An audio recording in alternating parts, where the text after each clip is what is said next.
Millionaire finds his maid and her son abandoned in a dump. What he learns breaks his heart.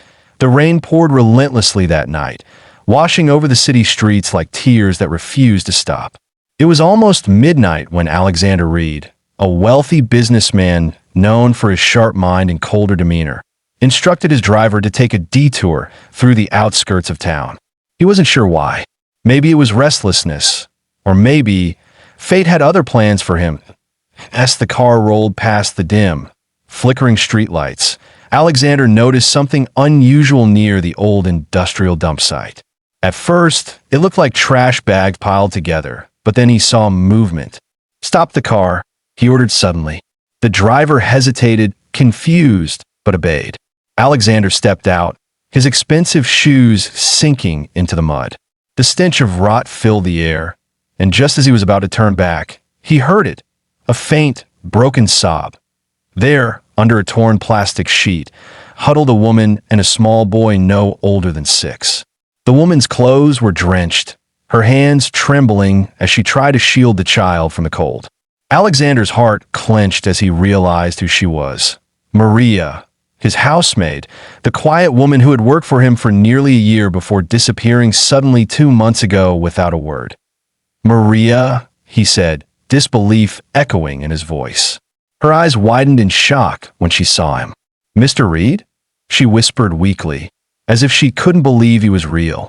The boy, clutching a small, broken toy, looked up at Alexander with fearful eyes. "What are you doing here? Why didn't you reach out?" Alexander asked, kneeling beside her.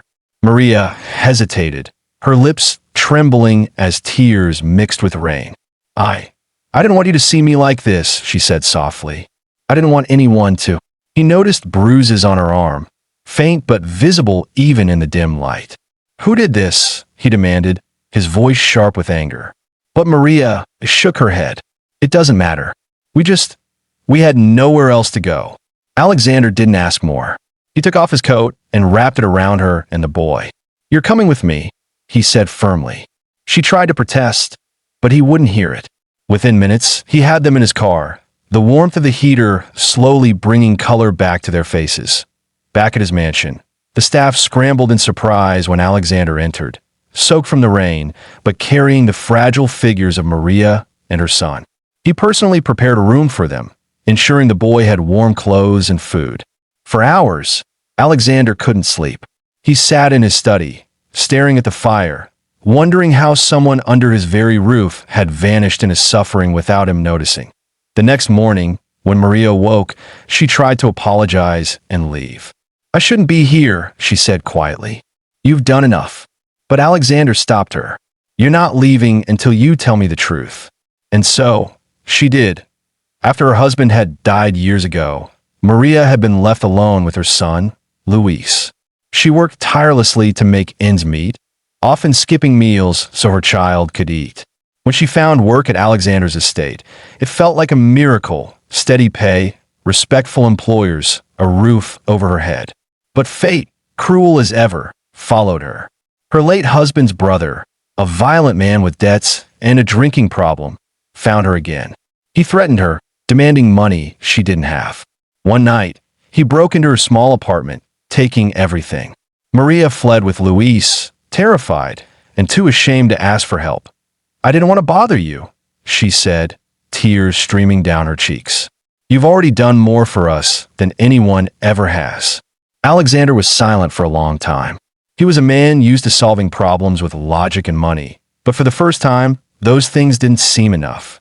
He saw in Maria something he had lost long ago: humility, courage, and a mother's boundless love. From that day on, Alexander made a decision. He found Maria and Luis a safe home on his estate. He enrolled Luis in one of the best schools, insisting on paying every expense himself. But more than that, he began spending time with them, something entirely new for him. He had been a man who avoided emotional attachments since losing his wife years earlier, but Maria and her son slowly brought warmth back into his world. Luis, with his innocent laughter and curious questions, filled the empty halls of Alexander's mansion with life. And Maria, grateful yet humble, began to work again, this time not as a maid, but as Alexander's personal assistant. She was sharp, organized, and dependable. Slowly, her quiet strength began to change him. Months passed, and the wounds of the past began to heal. One evening, as the sun set behind the hills, Alexander stood in the garden, watching Maria and Luis chase butterflies near the fountain.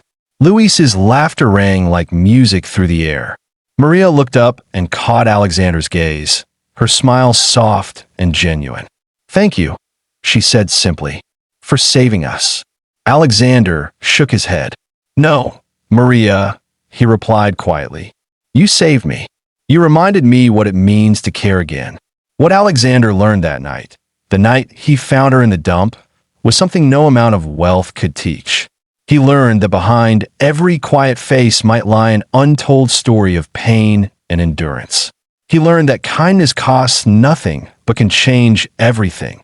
Years later, Luis would grow into a bright young man, graduating with honors. On his graduation day, he stood on stage and gave a speech. "When my mother and I had nothing," he said, voice trembling, "a man who had everything chose to care. He showed me that true riches aren't in money, but in compassion." And as the crowd applauded, Alexander felt tears in his eyes.